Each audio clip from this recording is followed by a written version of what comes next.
Hola amigos, bienvenidos a Karate y sus practicantes. Hoy estamos. Hola karatecas, en este episodio te vamos a hablar del Tsuki, la técnica fundamental del karate. Vamos a hablar sobre la estructura fundamental del guerrero, la estructura del Tsuki, los principios energéticos y metodologías de entrenamiento. No te lo pierdas.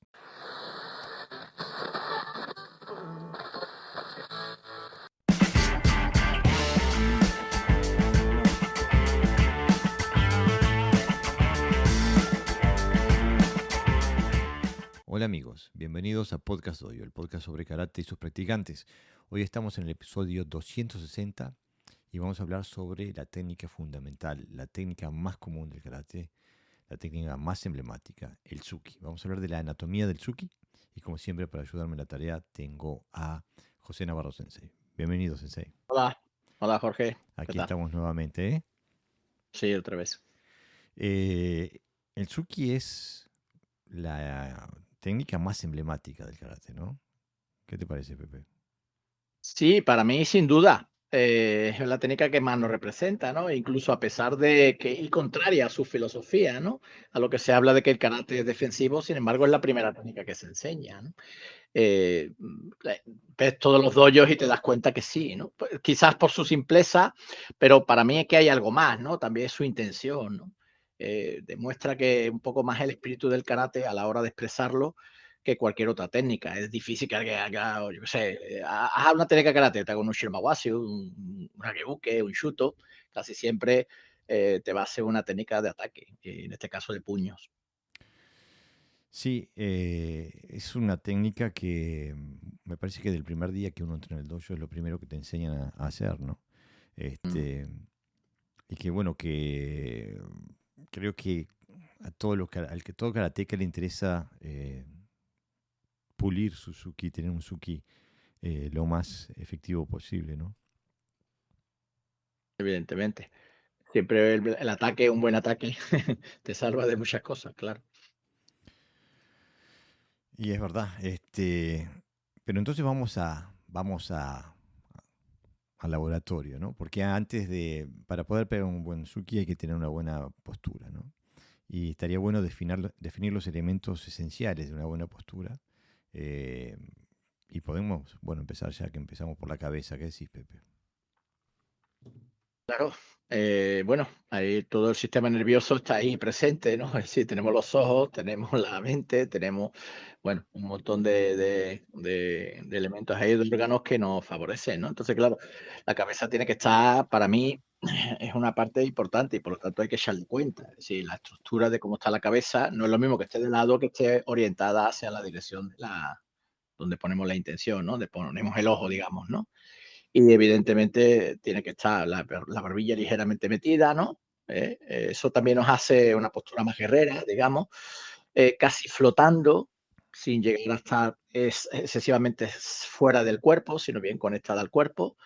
Y bueno, y un poquito con la sensación de que está ligera, pero a la vez pesada, ¿no? Al menos esa es la sensación que yo tengo cuando la cabeza está bien colocada. Ligera, que te permita en cualquier momento moverla en cualquier dirección, y pesada, bueno, por la posibilidad de recibir golpe en esa zona, ¿no? Sí, creo que también es importante, este, como me decía mi antiguo maestro de Tai Chi, que me decía de cerrar la boca al tigre, Mm. justamente como tú dices, tener el mentón, incluso desde el punto de vista táctico, es mucho más fácil protegerse de un knockout teniendo la barbilla más pegada al pecho que estar con la mandíbula descubierta, ¿no? Este, otro de los grandes errores posturales que cometen los neófitos, los principiantes, es justamente el trabajo de los hombros. Se les suben los hombros, Ujú. este, o tiran la técnica desde el hombro, etcétera, etcétera. ¿Qué te parece de los hombros, Pepe? Claro, ahí se nota claramente la falta de experiencia de cómo acumular energía, por ejemplo, ¿no? Entonces, genera la energía como en la parte más alejada del puño, pero que tiene más conciencia que son los brazos, es lo que es más habitual. Digamos que su cuerpo todavía no está conectado y por eso lo que nosotros llamamos bracear, ¿no? Mm, Entonces hace la acumulación, o sea, genera la energía y la suelta con los brazos, ¿no? mm. Y por eso ese movimiento a veces exagerado, ¿no? Y también creo que genera energía de ahí cuando a veces hay excesiva tensión en los hombros. Y quizás inconscientemente también es una manera de protegerse, errónea, pero bueno, de estar con un poco de miedo, ¿no? Ujú. El centro de gravedad le sube al tener miedo y entonces, bueno, se va a esa zona. Bueno, es una concepción errónea que tiene mucha gente instintivamente de que la energía con la cual golpeas se genera en los brazos y en las Mm. manos y en los hombros, ¿no? Pero no pasa solo con manos vacías, ¿eh? También ocurre cuando alguien agarra un arma. Es curioso que también utiliza también excesiva. Hace como un movimiento todavía mucho más exagerado de acumular con los hombros para pinchar o golpear, un golpe Mm. circular, ¿no? Una técnica circular. Bueno, entonces después hablamos de la caja torácica, el pecho, ¿no? Yo siempre digo el pecho humilde porque la antítesis de estar con el pecho hacia afuera, sino que tiene que ir con la espalda abierta, ¿no? Y el pecho cerrado, ¿no? O sea, protegiendo los órganos vitales del Ujú. pecho, ¿no? ¿Qué decís, Pepe? Sí, eso te ayuda a redondear. Hay que entender que la energía, viene mucha energía de atrás, ¿no? Mm. Entonces, si no hay como una línea, es un circuito, digamos, ¿no? Por donde la energía va a converger en un punto y el pecho está fuera. Entonces, la energía la tenemos a la espalda y si lo que queremos mandarla al frente, bueno, pues tenemos que mandar el cuerpo en esa dirección. Y como tú bien dices, es más una posición humilde, es de relajar que de cerrar de forma brusca, que de apretar el pectoral, ¿no? Claro, le digo así porque mi sensei me decía siempre, cuando me estaba enseñando ese tipo de cosas, me decía, bueno, parate de forma arrogante. Y después me ponía el pecho y me decía, hacé tu pecho humilde, ¿no? Eh, Sí, porque la algo así. analogía que se usa normalmente es hundir el pecho Mm, y abrir la espalda, pero a mí me parece más acertado esa idea de posición humilde, ¿no? O sea, no tan aquí arriba, ¿no? Porque no además altanero, exactamente. entendemos también que cuando abrimos demasiado el pecho también influye sobre la cabeza. Claro, Entonces, la sensación esa de cerrarse, primero cierra arriba, va cerrando abajo, y el cuerpo se va, digamos que va adquiriendo como un coche, ¿no? Se mm, va volviendo, ¿cómo se llama esto? Aeróbico, ¿no? Es como esa sensación, ¿no? De que rompe quita las tensiones y la dirige, ¿no? claro.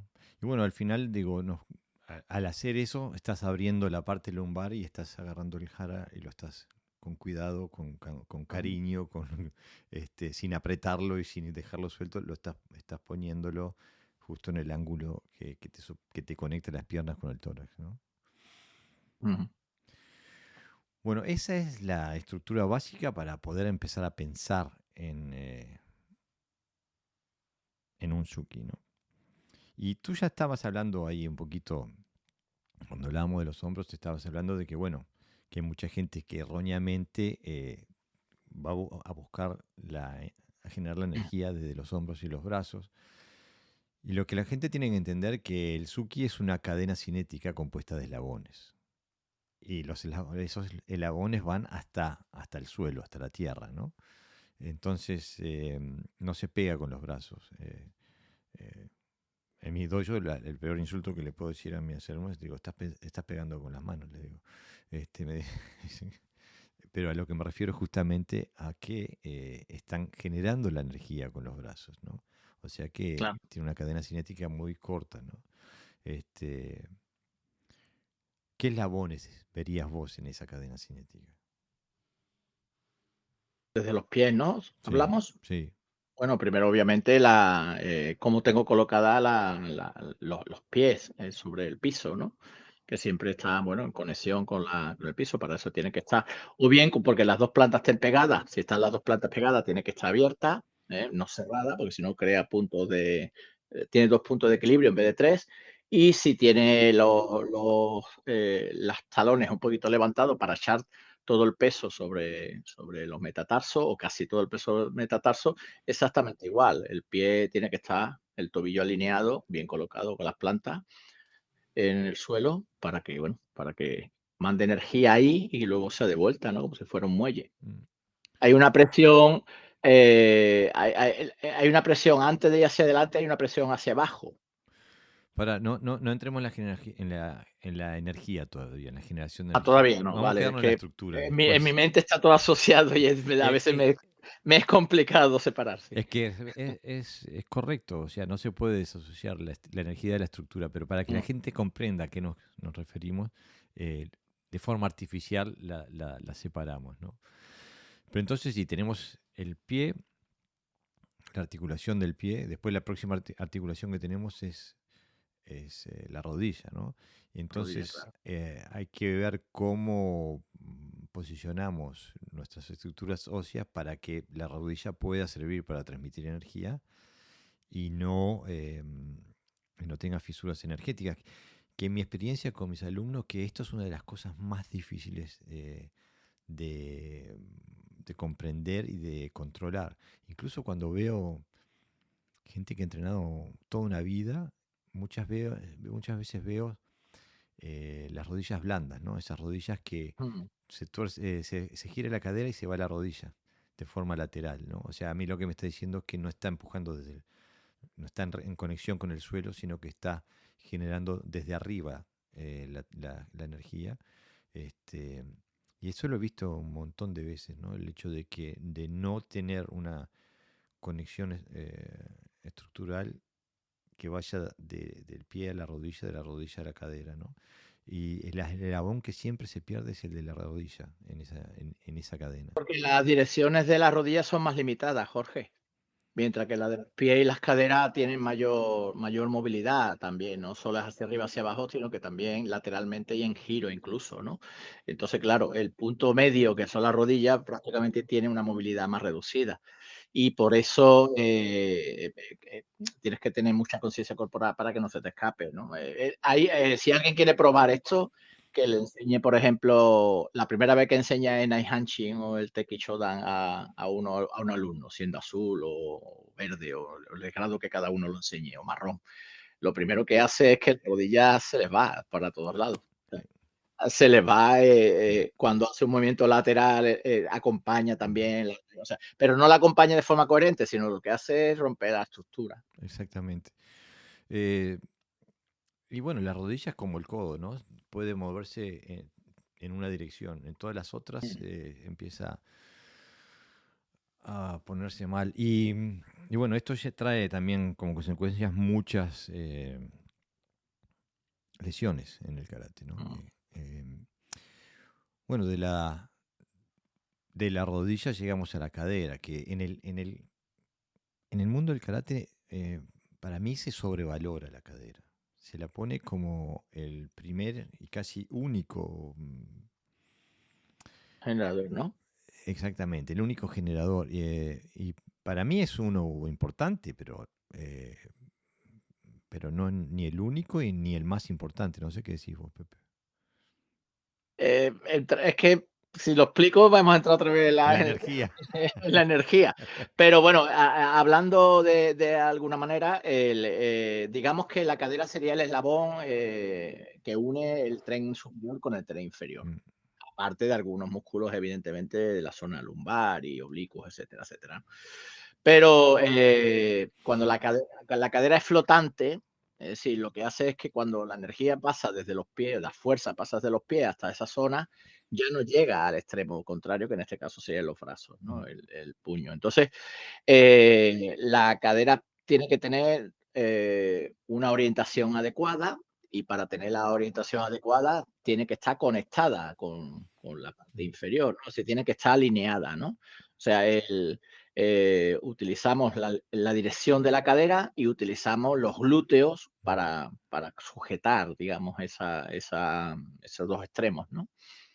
Claro, aparte lo complicado de la cadera es que digo, se mueve en muchas direcciones, porque se mueve en esta dirección, se mueve en este plano, se mueve en este plano, este, o sea que genera muchos ámbitos o exige, mejor dicho, muchos ámbitos de control. de conciencia corporal, como le dirías tú. Claro, lo que ocurre, la cadera también sirve para orientar la fuerza, es decir, si uno mueve la cadera y después mueve las piernas, aunque el efecto es agradable en el cuerpo, da la sensación de que sueltas energía, en realidad lo que está haciendo es dispersar energía, es curioso, ¿no?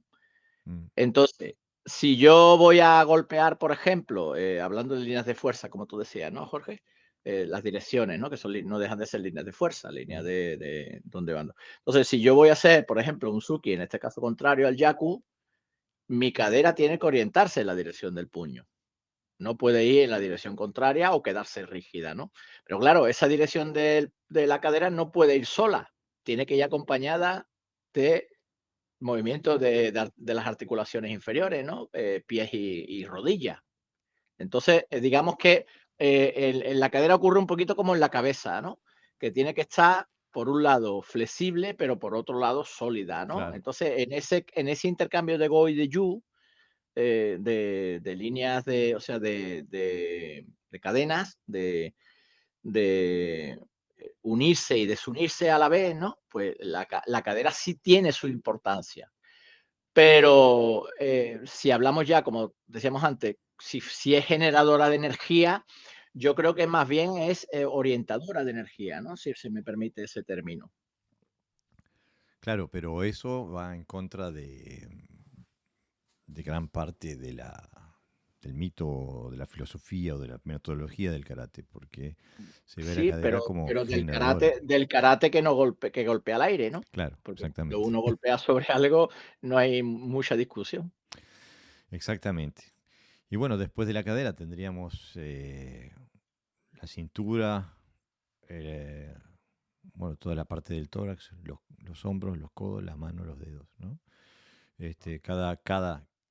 Cada articulación propone una propuesta estructural y energética, ¿no? Que hay que saber combinar las dos.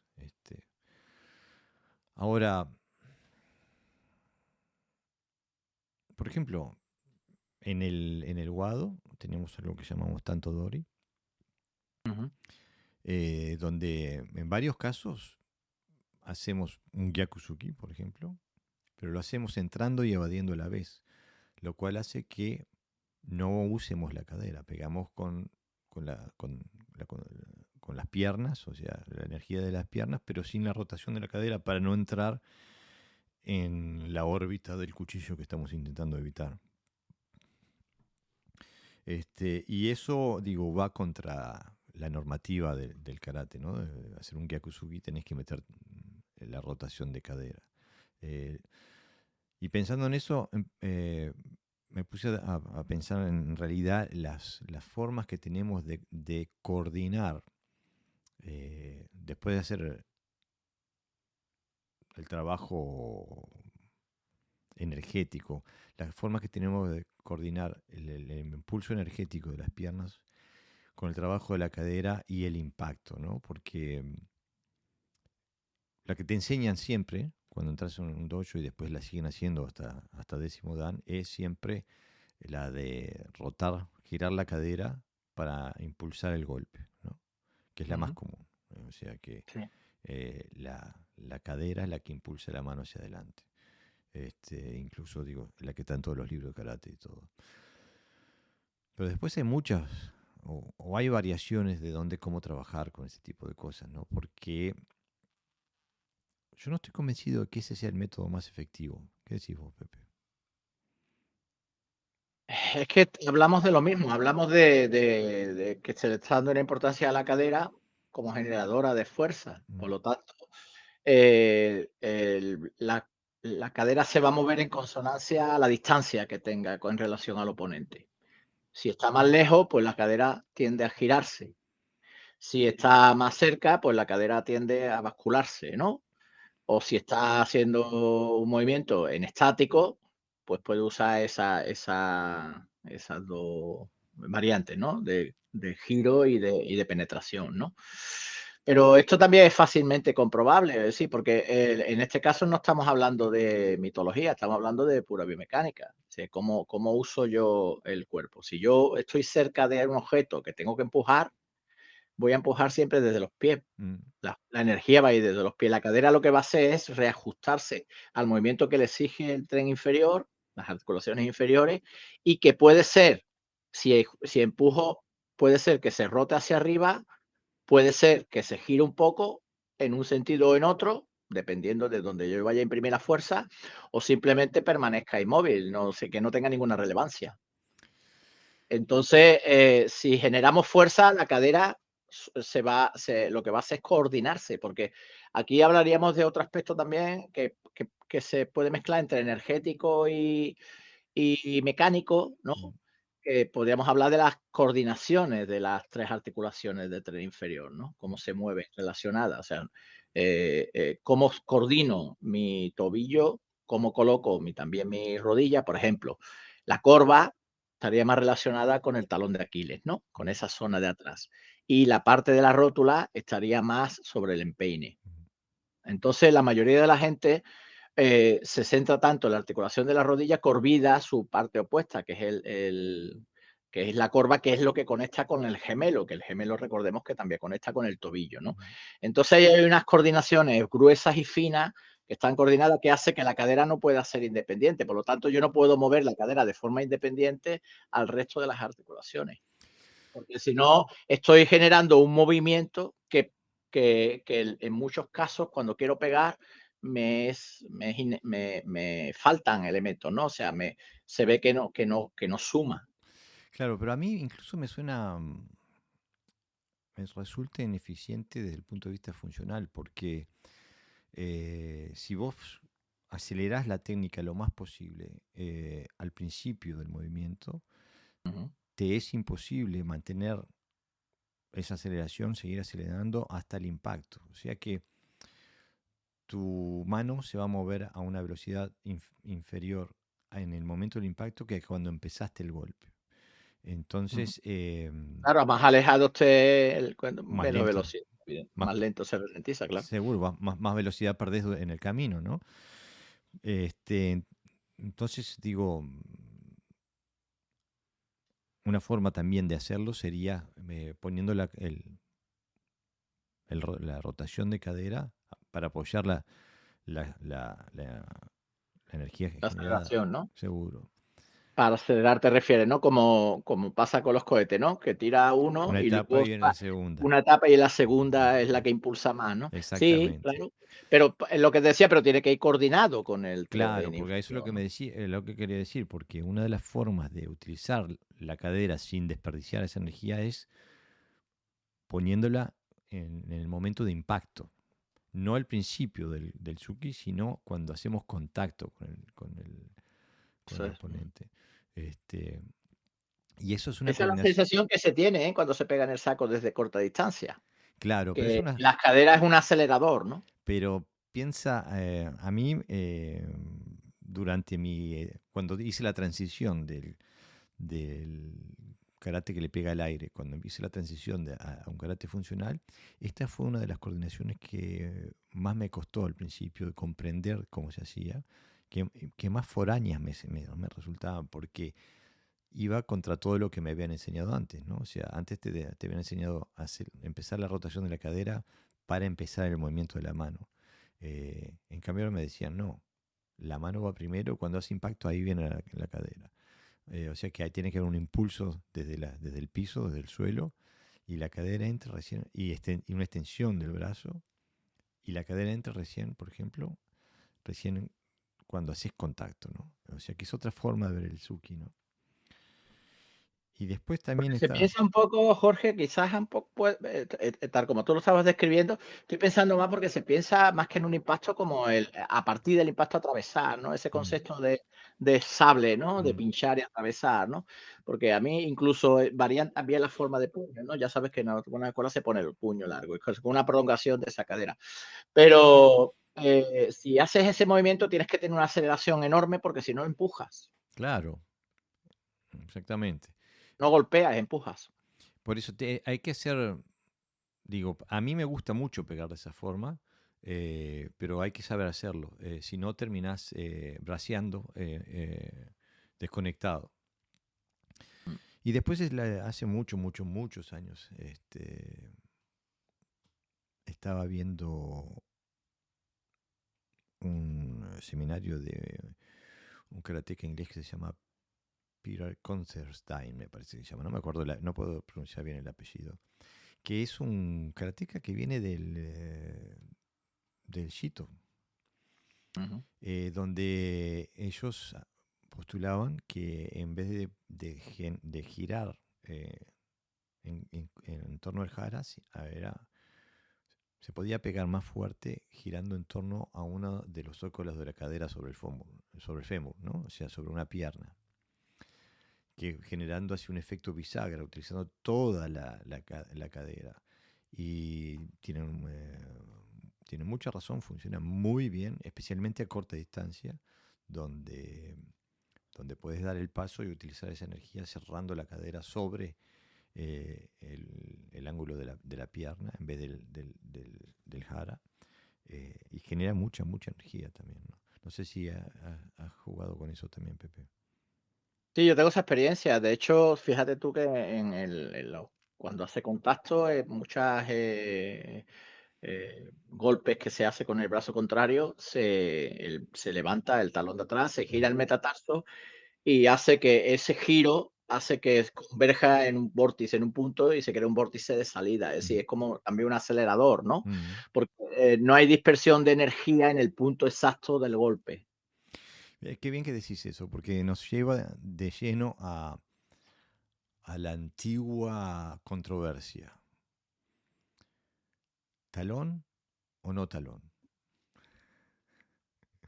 Porque en el... Es que yo creo que es irrelevante. Yo creo que lo importante es cómo tú te conectes con el suelo. Sí, sí, pero es relevante porque en el Quijón está absolutamente prohibido levantar el talón. Y en el comité no veo a nadie que pegue con el talón puesto sobre, especialmente el comité deportivo, ¿no? Se levanta el talón sin problema. Eh, Tienes que moverte rápido, tienes que estar ligero. claro, pero por ejemplo, se podría definir de otro lado, ¿no? Porque, por ejemplo, cuando en el boxeo, los norteamericanos dicen cuando este peleador está intentando noquear, cuando está intentando pegar fuerte, te dicen está de pie plano, o sea, flat footed, como, o sea, cuando el tipo empieza a enganchar, eh, está con todo el pie en el Con la canvas, planta. ¿no? Este, y pienso que no se puede hacer a larga distancia, pero cuando estás cerca, estás a corta distancia, eh, es más fácil generar energía con todo el pie que levantando, ¿no? No sé qué te parece a vos, Pepe. Es que depende del tipo de golpe, Jorge. Si hablamos del Suki, exclusivamente del Suki, hay dos formas. Una es cuando tienes la cadera de enfrente, que la planta, si está pegada, genera bastante energía Mm, porque te permite echar todo el peso del cuerpo sobre la pierna adelantada. mm, O si la distancia es mayor y golpeas, entonces levantas el metatarso, la cadera se queda orientada en la misma dirección, pero el metatarso se levanta, o sea, te queda sobre el metatarso y gira, y entonces la energía pasa por detrás en vez de por claro, delante por eso y decía a corta genera distancia, ¿no? Porque a corta a distancia. larga Es que a distancia veces depende cómo esté la mm, energía, la fuerza, la sientes por delante o la sientes por detrás. Entonces la distancia va a marcar siempre la estructura, digamos, ¿no? La estructura. Lo que ocurre es que como hay escuelas, estilos o formas de pensamiento donde clasifican que el karate tiene tres distancias mm, y ellos dicen, por ejemplo, en las escuelas, en algunas escuelas de Shuri, ¿no? Shotokai, por ejemplo, dicen, que es el que conozco más de cerca, que se trabaja largo porque se trabaja a distancias largas, digamos, ¿no? O sea, es como pelea desde lejos, ¿no? ¿Entiendes? Entonces, claro, las posturas varían en consonancia a esa forma de pensamiento, evidentemente, ¿no? Y otras pues dicen, no, nosotros que trabajamos a agarrarnos, pues entonces las posiciones son más... Pero al final lo que debe de marcar es la coherencia, es decir, yo genero fuerza, soy capaz de generar fuerza, sí, pues entonces eso es lo que funciona. Ahora, si yo, por decir que nosotros trabajamos largo, me desconecto, o porque trabajamos corto, no me conecto bien, creo que es un error de cálculo metodológico, ¿no? claro, por eso, porque las teorías mueren en el fragor de la práctica, ¿no? O sea, podés pegar, podés, y si no podés pegar, no podés, no importa la argumentación, ¿no? Siempre las posiciones, la relación con el suelo, por no hablarle de posiciones, la estructura con el suelo va a depender un poco de esos dos argumentos que siempre decimos, ¿no? Lo que tú decías, la estabilidad, de cómo me estabilizo, pues, meter Mm. o cómo soy capaz de moverme y llegarle rápido al otro. Mira, en un pequeño reportaje que vi sobre Mbappé, sacaron por qué corría tanto. Y todo el mundo, ¿sabes, no? Y empezaron a mostrar sus pies. ¿Sabes que corre prácticamente con los metatarsos? Seguro. Apenas toca el talón, el suelo. Cuanto más Cuando corre a rápido, máxima velocidad, está prácticamente flotando porque sus talones están levantados. Está corriendo como los boxeadores cuando desplazan. cuanto más Es rápido curioso. corres, más casi no pones el talón. Lo Eh, justito mm, solo, ¿no? mm. Por eso te digo que si si quieres ir rápido, pues tus articulaciones va a tener una relación con el suelo diferente a si quieres asentarte, por ejemplo, para que no te proyectes, ¿no? Después otro tema que también es muy discutido en el mundo del karate y la respuesta correcta varía según la escuela o el estilo, es la posición de la mano, el seiken, ¿no? Ujú. Muchos abogan por un seiken con esta posición, otros hacen un tate, ¿no? Eh, y a mí me gusta que la articulación del Índice, ¿no? dedo índice sea la que transmita la energía. Entonces no me gusta ni así ni así. Me gusta en un término medio, ¿no? O sea, lo que me Ujú. permita transmitir más energía por esa, por esa articulación. ¿Cuál es tu preferencia, Pepe? Sí, yo es que trabajo mucho sobre la intención, lo que hablaba antes, ¿no? Como que la mente dirige, ¿no? Entonces, cuando tú quieres, no te basas en un gesto técnico, sino que te colocas para golpear y sacas el puño, me pasa un poquito como a ti. Mi mano, mi puño, no está paralelo al suelo, se puede decir, Sí. la palma paralela, sino que está un poquito Mm. hacia afuera, incluso un poquito girado en las dos direcciones, ¿no? Es como abrir media llave, así. Porque no solo por la zona de contacto, sino por la relación del dedo meñique también con el centro, ¿no? Que si pongo así, el dedo meñique se me aleja del eje central, se me aleja del codo y el codo se me aleja de la conexión con el jara. Mm. Entonces, cuando el puño está un poquito girado, el dedo meñique va justo al punto del jara, ¿no? O del tándem. Una de las cosas que he visto erróneas, pero así, de décimo dan para arriba, es cuando vienen golpeando desde un jiquite y en vez de mantener el vector de ataque, cambian. Entonces, al rotar la mano, cambian y trasladan el vector de ataque lateralmente, o sea, perdiendo energía, por supuesto, ¿no? Que hacen ese tipo de Claro. cosas así. En vez de rotar la mano alrededor del mismo vector de ataque, ¿no? Que no les pase que cambie de vector de ataque, o sea que les De quitan, dirección, sí. seguro, le quitan energía lateral. Meten un vector lateral, lo cual le quita energía a la técnica, ¿no? Este, y nunca comprendí por qué no había conciencia de lo que se estaba haciendo en ese sentido, ¿no? Manteniendo toda una cadena cinética desde el suelo hasta el área de impacto y a través de ella, ¿no? No sé, yo creo que es que se trabaja a veces con las sensaciones y las sensaciones puede ser una brújula en algunos casos o no en otros, ¿no? Entonces, claro, si tú imaginas que el brazo es una tubería por donde discurre agua, o sea, o desde el pie hasta el puño, la zona de contacto es una tubería, eh, contra más limpia impulse el agua desde del inicio de la tubería hasta el final, más energía sale, más fuerte sale el agua, ¿no? Todos tenemos la experiencia de las mangueritas, ¿no? Que están regando y te viene el gracioso y te la pisa, ¿no? Mm. Y empieza a salir menos agua, ¿no? ¿Entiendes, no? Entonces, la dirección de la fuerza es imprescindible, o sea, porque todo elemento que influya en que no se produzca esa dirección correcta, pues evidentemente disminuye la eficacia. Ahora, ¿por qué lo hacen? Yo intuyo que tiene que ver más con eso, con esa sensación de que parece que sueltas mucho, pero claro, estás soltando la parte y lo que me interesa es pegar con el todo, ¿no? Claro, pero a mí lo que me preocupa un poquito de toda esa temática es que se habla de escuelas o de estilos o lo que sea, sin hablar de cuál es el fin, el objetivo, la función de lo que se está haciendo. En vez de que eso Mm, decida qué es la mejor forma de golpear en una situación dada, se, se decide arbitrariamente que esta es la mejor forma de hacerlo, sin tener ningún tipo de conciencia situacional, de táctica, ni nada. O sea que en toda situación, en todo momento, cada vez que hagas un suki, tiene que ir de esta forma, ¿no? Por ejemplo.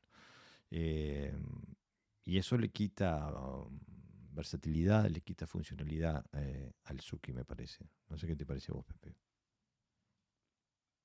eh, yo es que una persona que practica con el cuerpo debe de tener unas nociones mínimas de cómo funciona la cadena cinética, ¿no? Sobre todo en una técnica que se utiliza a menudo.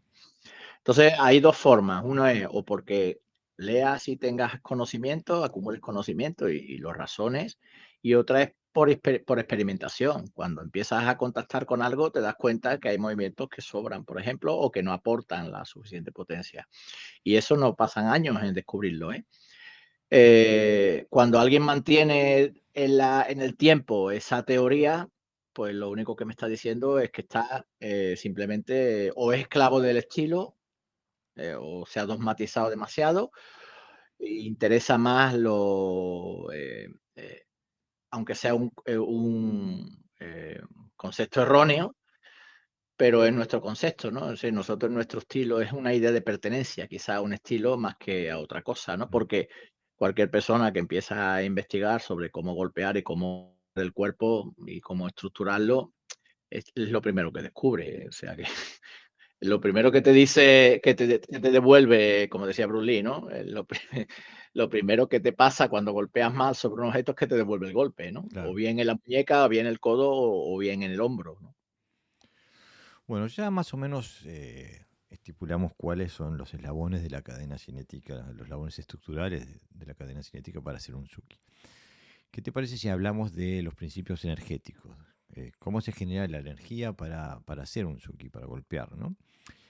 Ujú. Y como decíamos hoy, que la energía parte desde los pies, ¿no? El primer eslabón cinético viene desde los pies. Mi antiguo sensei siempre me decía, eh, presión direccional de los pies sobre el suelo.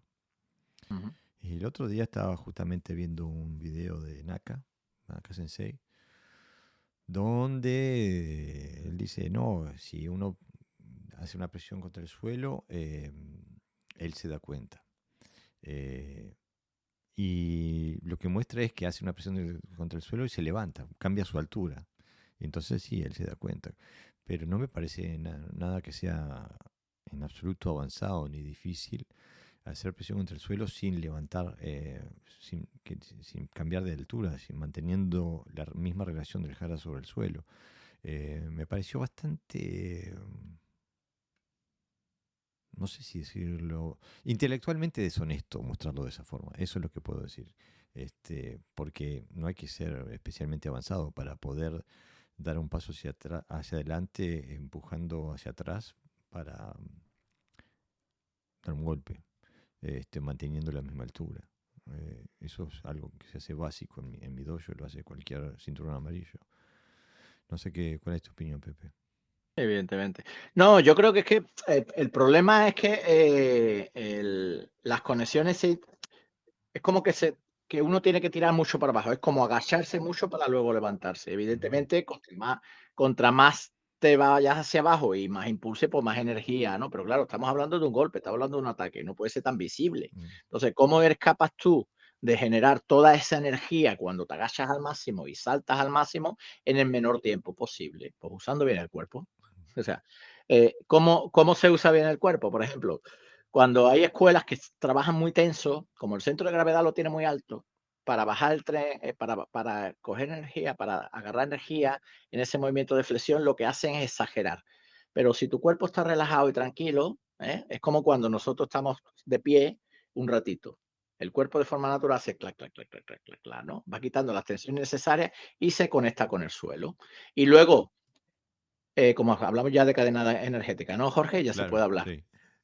No uso el músculo, utilizo las tendones y las Mm. articulaciones, porque entonces es mucho más rápido, te mantiene conectado y no es tan visible. Claro, ese es un tema que muy pocas veces se trata en, eh, en el karate, ¿no? Porque justamente utilizar los tendones como arcos, ¿no? Como elementos de estiramiento y contracción, te permite mantener un nivel de explosividad cuando ya los músculos no te ayudan tanto. El Pero, músculo depende del oxígeno y ya claro, sabemos que cuando te mueves va perdiendo oxígeno, o sea, cada vez se riega peor, ¿no? Mientras que los tendones y las articulaciones no depende de ese elemento. justamente, ¿no? Y pienso que esto es un elemento que es difícil de transmitir de forma oral, ¿no? Habría que tener un video mostrando o hay que buscarlo en la exploración propia, ¿no? Este, Ujú.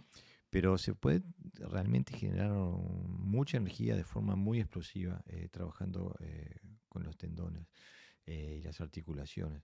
Em, la forma más fácil que se puede decir es jugando que estás sobre un trampolín, pero haciéndolo en el suelo. Ves cómo puedes utilizar el tendón de Aquiles y los tendones de los pies para generar esa sensación de trampolín. Si lo puedes hacer hacia arriba, con un poquito de trabajo lo puedes hacer hacia adelante, por ejemplo, ¿no? O hacia atrás. Eh, y eso es una fuente de energía potente para el Suki. Porque en realidad en el Suki lo que nos interesa es velocidad y precisión con la mayor cantidad de masa posible, ¿no?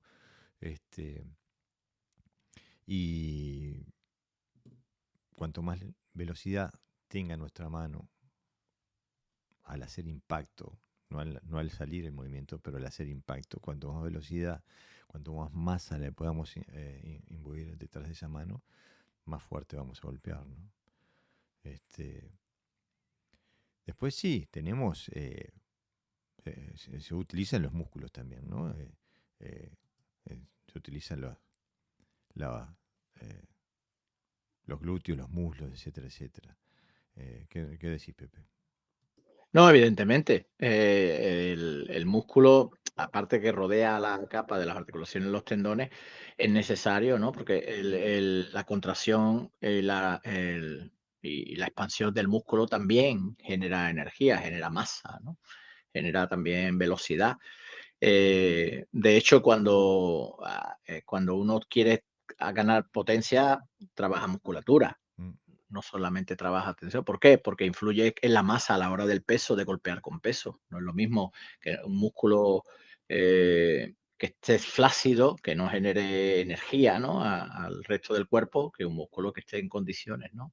Lo que ocurre es que la musculatura en este caso también debe funcionar en su justo momento, con su justa energía, ¿no? Es decir, hay una palabra que se llama autonía, que significa un poco como goju, ¿no? Es decir, euto viene de relajación, de estar relajado, y, y tonía viene de tono, que es la tensión adecuada, relajación y tensión adecuada, ¿no? Y se trabaja a nivel muscular, es decir, contrayendo y relajando la musculatura para que genere toda esa, toda esa energía que contiene, bueno, que sea transmitida, ¿no? Bueno, digo, justamente, ahora justamente que no me acuerdo del, del número del episodio, pero este, le invito a la audiencia a que vayan a ver el episodio que hicimos sobre, es el episodio 227 que se llama La tensegridad, es Goju. Justamente habla, es todo un episodio que habla sobre este tema, ¿no? Este, que para mí el hecho es imposible moverse sin haber una parte tiene que contraerse, una parte del cuerpo y la otra tiene que extenderse. No, no se puede hacer ningún tipo de movimiento sin que se extienda un músculo y se contraiga otro, ¿no? Este, y toda esa red energética que se traslada a través de los tendones y la fascia, etcétera, etcétera. Pero es imposible dejarlo al azar, ¿no? O sea, habría que hacer de alguna forma eh, una, una forma de hacer esto de que, o sea, la gente tiene que hacerlo de forma consciente y no de forma que pase lo que pase, ¿no? Y muchas veces es la mentalidad que tenemos en que, bueno, repite suficientemente y todo se va a solucionar. Aunque, en realidad lo que se trata es de una repetición consciente, ¿no? Buscando crear conciencia de nuestros procesos internos. Incluso en mi propio dojo me pasa que hay alumnos que se frustran y preguntan cómo hago, pero digo que yo no te puedo explicar cómo haces, porque esto tiene que ver con tu capacidad de percibir tus procesos internos. Y esa capacidad crece con la práctica. Entonces hay cosas que yo te digo que hagas hoy que no puedes hacer porque no tienes el control interno suficiente. Y si me preguntas cómo hago, no te puedo decir porque no entiendes la respuesta. No tienes la habilidad suficiente como para entender la respuesta. Hay que ir por hacer un camino de exploración interna para tomar conciencia de cada eslabón estructural, de cada motor energético del cuerpo para acelerar la técnica, en este caso, por ejemplo, ¿no? Este, Me parece que es un trabajo de conciencia que a veces queda como dormido, escondido detrás de la repetición constante. ¿Qué decís, Pepe? Sí, porque al final no deja de ser metodología todo, ¿no? Como bien dices, ¿no? Entonces, claro, si tú trabajas sobre la parte dura, ¿no? Grosera, de más fuerte, más rápido, más no sé qué, no sé cuánto, pues claro, el cuerpo se acaba condicionando a ese tipo de movimientos reflejos, ¿no?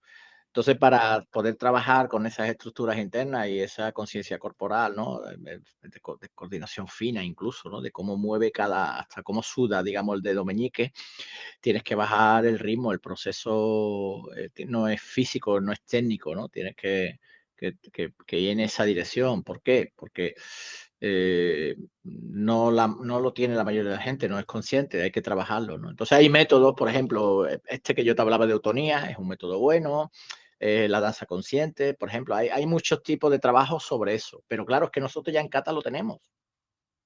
Porque hay que irse a trabajar otros métodos donde trabaje directamente sobre las tendones de las articulaciones, cómo muevo el músculo, ¿no? Cómo disocio, cómo asocio, cómo muevo las partes por separado, cómo las vuelvo a unir, ¿no? Cómo me expando, cómo me contraigo, si ya lo tenemos en karate. El problema es que hemos introducido elementos erróneos en karate, que de lo que se trata es, pues, bueno, casi de la forma, ¿no? De lo bonita que es la forma, más de lo funcional que es ese gesto, ¿no?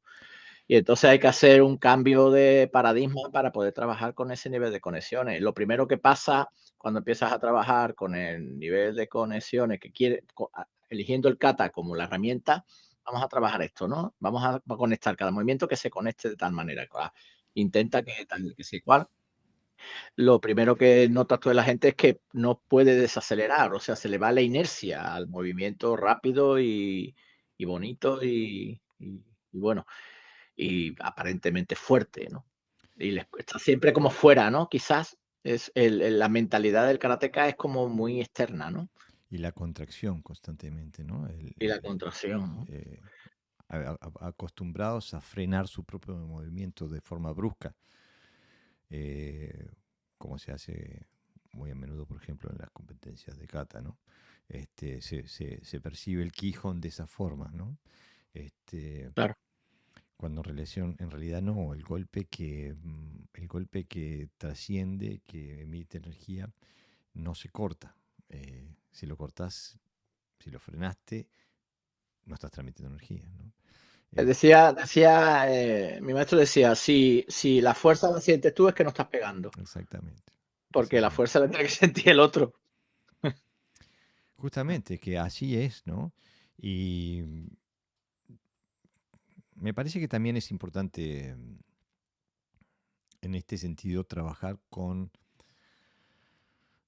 la coordinación de los diferentes motores, ¿no? Porque hoy hablamos de los tendones, hablamos de los glúteos, de los muslos, de la cadera.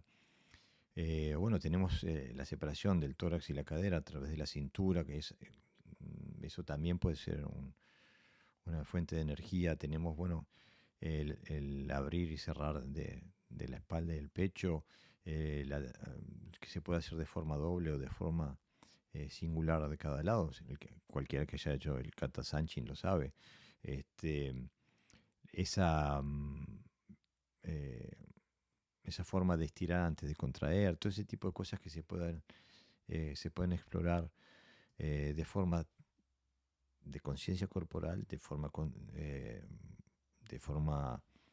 de coordinación interna, de forma técnica, pero también de forma táctica, porque si uno tiene acceso a este tipo de eslabones cinéticos, te dan opciones tácticas que no tienes si solo lo que tienes es girar la cadera y contraer el cuerpo. Eh, Puedes estar entrando y bloqueando a la vez y sin tener que cargar la cadera ni nada, puedes estar golpeando de forma muy explosiva en un abrir y cerrar de ojos. Eh, lo que igual te hace tremendamente efectivo, ¿no? Este, si lo sabes utilizar de forma táctica, ¿no? Lo cual me lleva, no sé, Pepe, si quieres comentar este tema. No, evidentemente sí. Si uno agarra dos herramientas, como puede ser un látigo y un martillo, y, y tuvieras que valorar cuál es más eficaz, te darías cuenta que las dos son eficaces, ¿no? Tanto el látigo como el martillo generan fuerza. Son dos eh, usos diferentes, ¿no? Son dos formas diferentes. Entonces, se trata de usar bien el cuerpo, tanto cuando quieres trabajar duro como cuando quieres trabajar más suave, más relajado, ¿no? Entonces, la versatilidad que tiene, por ejemplo, el martillo se la da al cuerpo Ujú. y igualmente se la da al látigo del cuerpo, ¿no? Cuando los movimientos que tú Exactamente. haces látigo previo tú no haces rígido y así, ¿no? Tú haces un movimiento de látigo y generas un movimiento también de látigo, ¿no? Y fíjate la energía que genera, ¿no? Y el martillo no puedes usarlo así, tienes que generar también un movimiento casi de látigo para pegar a máxima potencia, con lo cual el generador es el mismo, luego la estructura final es lo que varía. Entonces, a veces confundimos que son cosas diferentes, pero en realidad siguen el mismo patrón de comportamiento. Bueno, sí, lo que pasa que Tomas un mazo y lo levantas, uno que pese, y verá cómo no hace con los brazos, es como hace un movimiento muy parecido al movimiento de que hacías con el látigo para pegar, ¿no? simplemente son dos formas tan tácticas de expresar la energía. Exactamente, ¿no? Entonces, al final, los principios son los mismos y luego el uso de la táctica pues variará dependiendo de las necesidades, ¿no? Lo cual nos lleva al tercio final de- del podcast de hoy, porque hablamos sobre la estructura del Suki, los principios energéticos, y están las metodologías de entrenamiento, ¿no? Porque tú de forma muy correcta dijiste nombraste al kata, ¿no? Y Mm. que me parece que el kata, la coreografía del kata, cuando entrenamos un kata, la coreografía de un kata, o sea, los movimientos, la serie de movimientos de los cuales llamamos kata, porque como todo el mundo sabe, que todo el mundo que nos conoce, por lo menos Pepe, sabe que nosotros cuando hablamos de kata hablamos de un sistema marcial, pero en este caso en la forma, en la versión literal de la palabra, o sea, de la forma, cuando hacemos la forma, creo que entra de forma directa en lo que vos decías de cuando entrenamos el kata estamos haciendo al aire, pero estamos generando conciencia estructural y energética. O sea, estamos trabajando con nuestro control estructural y energético para hacer las técnicas de la mejor forma. No sé qué te Mm. parece, Pepe. Claro, estás solo, puedes pararte, ¿no? Estar tranquilo, a sentir el movimiento donde acumula, por donde pasa, donde termina, sin precipitarte, ¿no?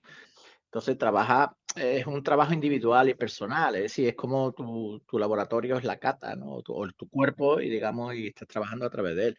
Te permite, ¿no? El diseño del kata te permite trabajar con todos esos elementos y lo que pasa que, claro, yo es que estoy pensando en una forma de trabajar kata que no tiene que ver nada con la estructura típica del kata, ¿no? Que tienen Busen y todas esas cosas. Yo me refiero a agarrar las herramientas que te da el kata, no Mm, que la forma preestablecida de que tienes que ir hacia la izquierda, hacia la derecha, ¿no? Sino que tú trabajas. Por ejemplo, yo estuve haciendo el Piren Yonda, ¿no? Como lo estaba ujú, enseñando a los niños, pues lo estuve trabajando antes. Eh, eh, y entonces en el giro, cuando se hace Uchiuke, después del famoso Uraken con Kosadachi, ¿no? Gira, casi todo el mundo hace el típico Uchiuke, ¿no?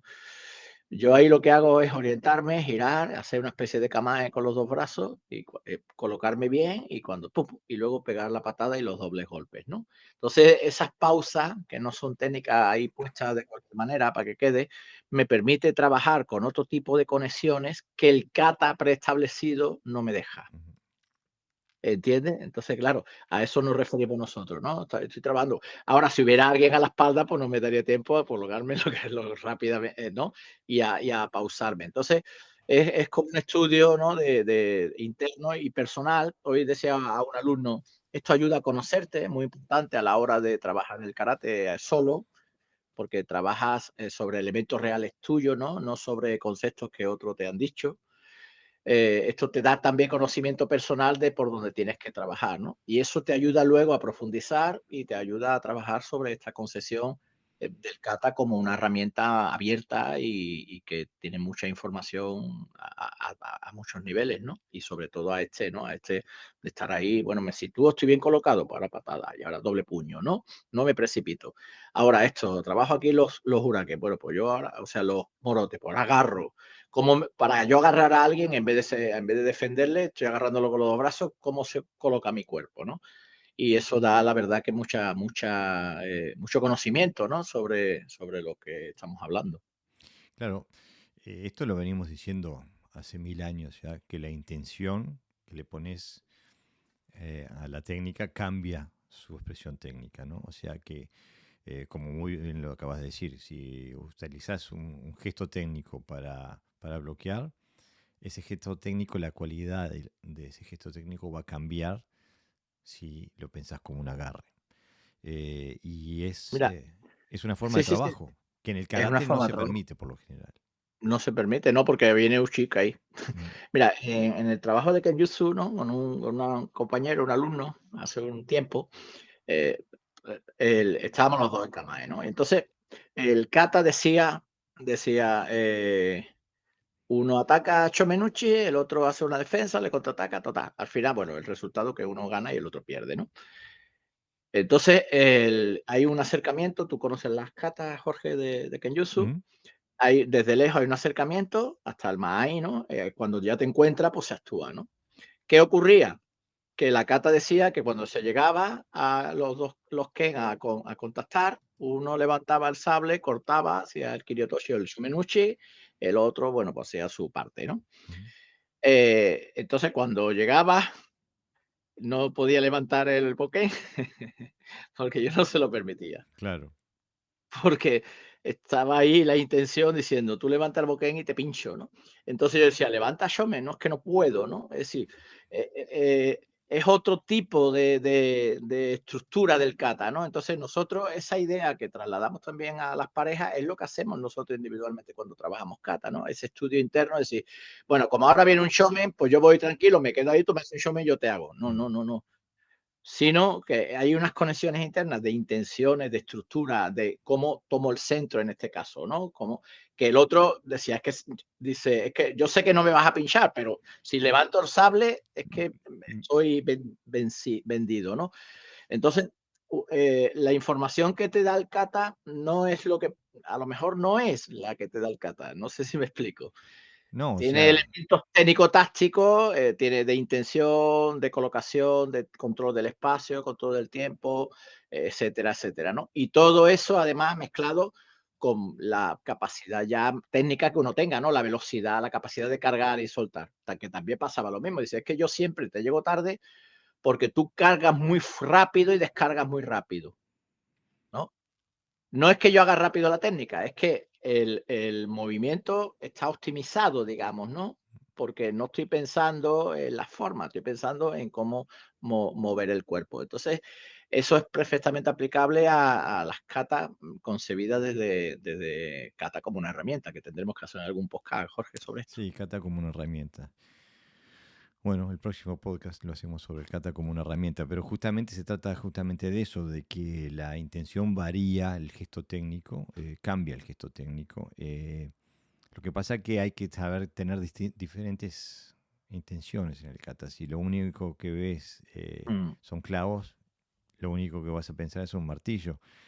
O sea que exige del practicante una visión variada y amplia, que el kata no contempla nada más golpes y patadas y bloqueos. Es más, en su gran minoría son las técnicas, son golpes y patadas y bloqueos.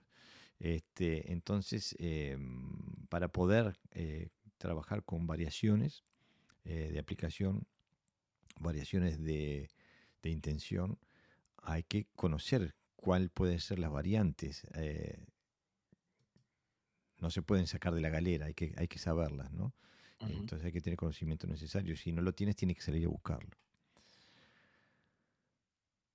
Ahora, el próximo punto sería, este punto del kata lo denomino al aire, generando conciencia estructural y energética. El número 2 sería, que esto casi no existe en el karate.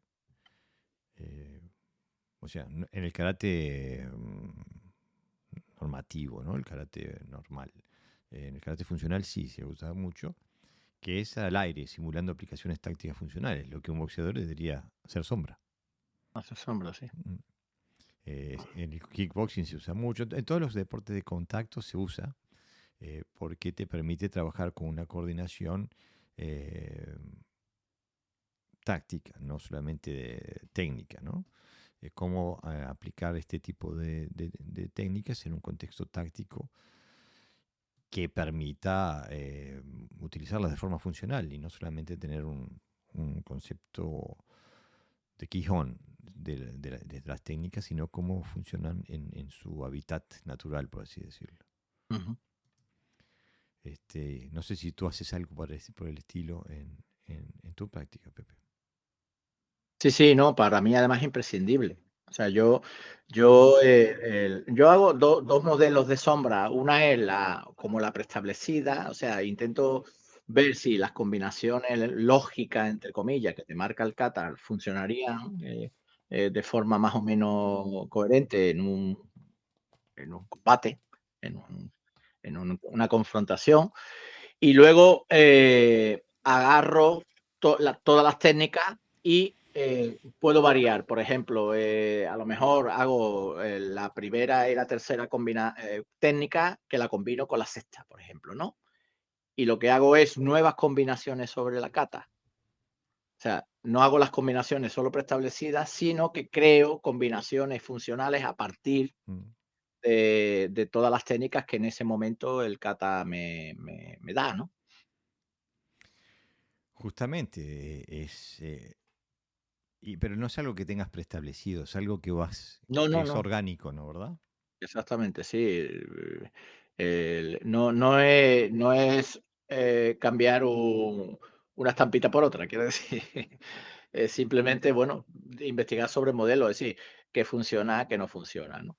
Y luego, evidentemente, también es importante cambiar el contexto sobre el cual lo hacen las técnicas. Entonces, eh, puedes, por ejemplo, investigar, dice, pues voy a ver todos los golpes que son posibles golpear desde aquí, ¿no? Yo en las catas les suelo decir que los golpes son como técnicas auxiliares, es decir, cuando no te funciona lo básico, o sea, el agarre, tirarlo y movilizarlo o estrangularlo, entonces le pegas, ¿no? Sin embargo, en la concesión es al revés, ¿no? Al Primero revés, le pega exactamente. y después pues si no puedo, por lo mejor lo tiro al suelo, ¿no? Entonces, no, hay un estudio táctico, es decir, qué técnica combina mejor con la siguiente y por qué. O Ujú. sea, siempre hay 3 preguntas básicas, es para qué, por qué y cómo, ¿no? Mm, exactamente. Bueno, entonces el próximo paso metodológico sería el golpear sobre un nuque eh, con control y con guantes, ¿no? Mm, Forma de empezar a trabajar de forma táctica, pero también, eh, bueno, transmitiendo energía cinética sobre otro cuerpo, ¿no? Este, bueno, estos son diferentes formas de hacerlo. El tema es importante, bueno, la seguridad, que nadie se lesione, ¿no? Este, El de guante es importante hacerlo cuando los 2 tienen el mismo nivel de preparación física, técnica y psicológica, evidentemente.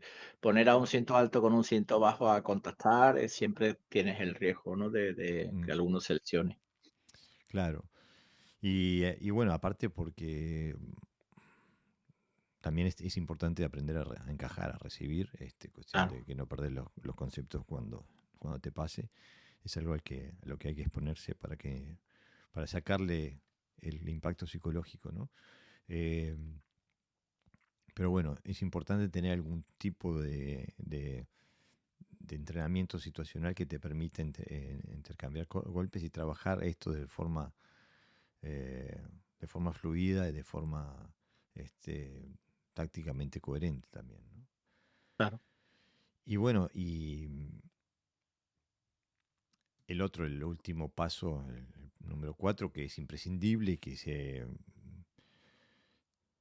se hace muy poco o se hace de forma limitada, en mi opinión, que es la parte de hacer impacto sobre sacos, escudos, maquiwaras, hacerlo en forma de Kihon, por ejemplo, como hace la gente que golpea maquiwara, pero también hacerlo en forma aplicada, en forma táctica, o sea, trabajar, por ejemplo, alrededor de un saco de arena, moviéndose, trabajando distintos ángulos, trabajando combinaciones, trabajando esquivas, etcétera, etcétera, trabajando combinaciones.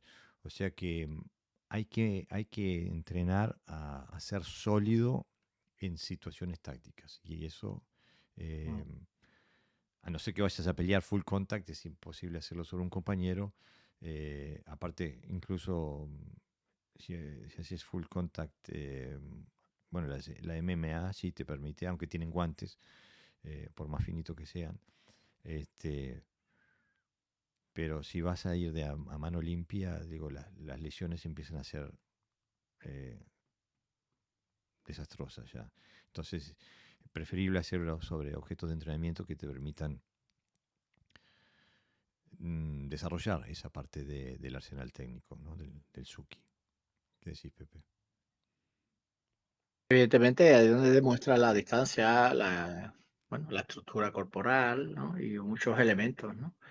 Saber pegar no es pegar solo fuerte, ¿no? También hay ejercicios bueno, de distancia, de precisión, también se puede trabajar, ¿no? Golpear rápido, ¿no?